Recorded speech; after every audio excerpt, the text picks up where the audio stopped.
If your players are ignoring your D&D world building, remember that your world building doesn't ignore your players. Alright, so, new D&D video. What are we going to talk about? Once again, I would like to revisit world building and how much I love and adore this aspect of the Dungeons & Dragons hobby. For a lot of DMs, world building is in many ways a treat. It is what they get to enjoy as somewhat of a compensation for running the entire game, reading all of the books, doing most of the math. In exchange for guiding your players on this epic journey that provides them with the opportunity to pick and choose where they want to go and what they want to do, the DM gets the opportunity to celebrate, explore, and develop this vast world in which they are going to traverse. And like how we talked about with Dungeons & Dragons villains, world building is another instance where the DM actually does get the opportunity to take up and sit in more of the spotlight. Describing an opulent city or haunted ruins, delving into the deep history of the land and its people. These are moments where the DM gets to flex their creative muscles and maybe gets the opportunity to do a little bit more than just play shopkeeper number 5 who's going to be forced to haggle. And just like with villains, when they're not given the opportunity to take up space and be fearful, imposing figures, when the world building of a D&D campaign is ignored, it can take the wind out of a DM's sails. Now, just like how in Dungeons & Dragons, nobody is going to care about your character's backstory more than you, the player, in Dungeons & Dragons, no one is going to care more about the world building of the campaign than the DM who wrote all of that world. Building up and developing these fictional settings should be just as much the reward for the DM as actually getting your players to experience it. Obviously, you have to understand that your players aren't going to gawk and awe at every little instance of history, or want to know every little detail about the long line of kings that have ruled this place since time immemorial. But players not giving time or attention to a DM's world and not, but still, it's understandable that players not showing any interest in the world they're running around in for multiple hours at a time is frustrating. Again, like all of these things, most of the time the solution is to just talk everything out at your table. If the DM wants the history and the geography of the world to be important to the party and its progression throughout the story, they need to be upfront about that. And if the party thinks that learning all of that is just getting a bunch of made-up fantasy homework and isn't fun, they need to express that as well. If the players know their DM is really passionate about their world, they should throw them a bone every now and then and take interest in parts of it. If the DM knows that the players are more interested in a streamlined adventure and they don't want to sift through a novel's worth of made-up history, they should probably cut back on how important it is to their story. But say you're a DM and you want your world to feel more active. You're not happy with how it feels like your party is going from isolated location to isolated location to isolated location, and you want to shake things up. How do you do that? We go back to the start of this video. Your players may forget about your world building, but your world building shouldn't forget about your players. When it comes to fictional worlds that feel like they are living and breathing and functional, Skyrim is usually at the top of or near the top of most people's list. And for good reason. There is so much stuff to do in Skyrim. There are so many places, people, stories, items for you to discover in this game. I spent so much time in Skyrim, I could tell what part of the province I was in just by looking at the rocks. But one of the most prominent things that brings Skyrim to life is the presence of the Civil War between the Empire and the Stormcloak Rebellion. The Skyrim Civil War is something that I would consider to be one of the most defining geopolitical conflicts we've encountered within gaming, because to this day, people are still slugging it out in comments whether or not they support the Empire or the Stormcloaks. And as ridiculous as that is to sort of think about and laugh about, it is actually to the credit of Skyrim as a world. Throughout the entire province, people are talking about the Civil War. Running around the map, you clearly see which holds are allied with the Empire and which holds are allied with the Stormcloaks. They sing different songs in taverns, they sell different goods at merchants. Almost every NPC throughout the game has some comment to make about the Civil War. You will find camps of Imperial and Stormcloak soldiers plotting their next move. You may even stumble upon small skirmishes between the two. And sure, the conflict doesn't move if you, the player, don't take a stance on it. If you don't involve yourself in the conflict at all, it will stay stuck in this bitter stalemate for all of eternity. But that's more so due to the fact that Skyrim is a different medium than a Dungeons & Dragons game. It's a video game. Video games are supposed to be driven by you. There is a finite amount of content that you can explore throughout your playthrough, and if some of it happens without your involvement, it can feel pretty frustrating. Dungeons & Dragons doesn't have this problem. For every quest that the party misses or happens without them, the DM or the players can find or look for a new opportunity to tell stories and create adventure. So, in the grand scheme of making this feel like a living, breathing, functional world, remembering that stuff happens all the time when the party isn't around is super important. And what the party chooses to prioritize can lead to other stuff falling out of their sphere of influence or their opportunity to control. So, stuff like ongoing conflicts, plague, business opportunities, conspiracy. These are all things that your party can ignore, but they won't ignore your party.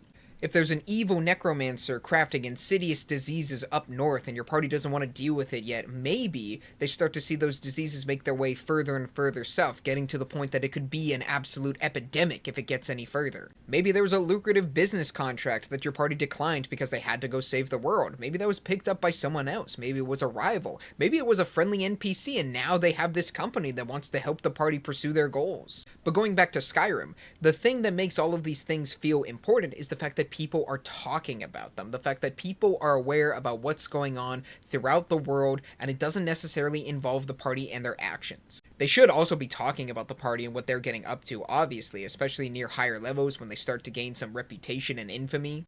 And just before we get any further into the video, just to be clear, having stuff change and progress without the party's involvement should not be used as a way to railroad or punish them.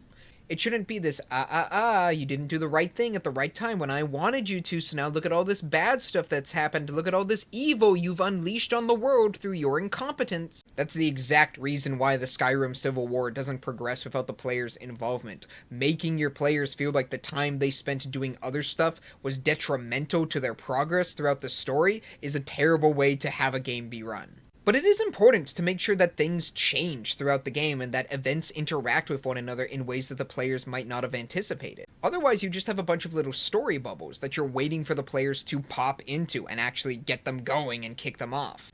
It can make the world feel stagnant and boring, like there's nothing going on, because they haven't heard about anything going on, because they're waiting for stuff to happen, and the stuff is waiting for them to... It can make the world feel stagnant and boring, like there's nothing going on, because they haven't heard of anything going on, because the stuff that's going on is just waiting for them to show up so that it can actually happen. And unfortunately, this is a pitfall that plagued another Bethesda open world game actually, Starfield. Now yes, there's a lot that added up to Starfield having the lackluster response that it got. The engine is old, the massive galaxy is filled with mostly empty rocks, and there's so many loading screens. But on a writing level, I think one of the reasons why this wasn't a super successful sandbox is that there wasn't much going on in this world. Unlike Skyrim, which took place in the middle of an active civil war, which truly affected everyone that lived there, Starfield takes place pretty far after a significant conflict, the Colony War between the United Colonies and the Freestar Collective. Now, I'll give Bethesda credit for not just recreating the Skyrim Civil War. It's a new attempt for a status quo of a setting. It fits more with the hopeful, optimistic NASA punk style they were going for with Starfield. It had some interesting physical impacts on the world itself. The fact that you could walk through prominent battlefields throughout the Colony War, or you could see the biased retellings of history from the two sides when you visited their respective worlds. But the cost of this was, nothing was changing in the settled systems. If you could suspend a little bit of disbelief in Skyrim, you could imagine that this world could change overnight. At any point, the Empire or the Stormcloaks could come out on top and then things would be completely different. If you peel back just one layer deeper, you notice how other factions like the Thalmor or the Dark Brotherhood are using the conflict as a way to advantage themselves and improve their own positions. We even see instances of other factions doing everything they can to try and stay out of the influence of the Civil War, like the College of Winterhold trying to maintain its neutrality, or the Companions catching flack for not participating in the war. In a Dungeons & Dragons setting, it's moments like these, it's opportunities like these that would promote and encourage player investigation and curiosity. It's the world catching up to them. This crisis isn't just waiting around for the players to make up their mind on it. And yes, I know that's exactly what the Skyrim Civil War does, but I feel like my point still stands. In Starfield, the Colony Wars already happened. It's over. The player can't have any impact on that, and we're not even really exploring the fallout of what happened. See what I did there? But despite the fact that this factional dispute is over, there's still this invitation to engage in this kind of factional choice and quest lines that you would get in other previous games where the factions were directly competing against each other, not just coexisting. But if we peel back another layer in Starfield, we see that unlike in Skyrim, where the smaller or minor factions are using the conflict to leverage themselves and give themselves more of an advantage, the smaller or minor faction in Starfield are just kind of doing their thing also at the same time.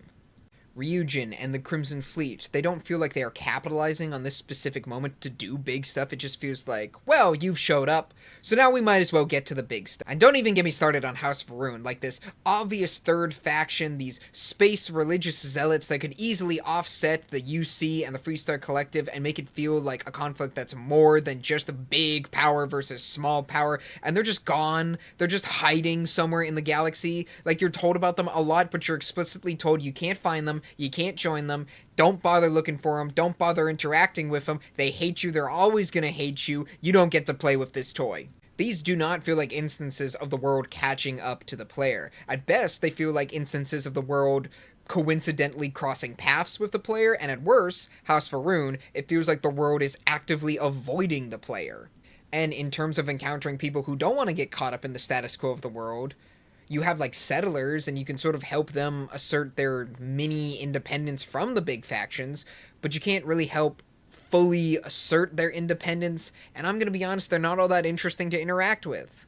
Now, if I had my way, if I could fix this, I would have it so that the world of Starfield isn't set after a massive war, it is set on the cusp of another one. That tension, those stakes, that powder keg of anxiety, I feel like would be a great way to have something that could affect everyone without it needing to be just another conflict, even if it's slightly close. And honestly, I would say one of my big pieces of advice would be, if you are considering including like geopolitical conflict in your world, consider having it be just a rumor or a worry in the beginning of your story and then have it explode at one moment, maybe at an opportunistic time for the party, maybe at the worst time for the party. Suddenly this thing they've been constantly hearing about has caught up to them. Maybe they even indirectly caused it, and now they get to watch all the people that they know and love and care about be swept up in everything that that conflict entails. If we're talking world building, it is the bluntest way to have the world catch up to your party.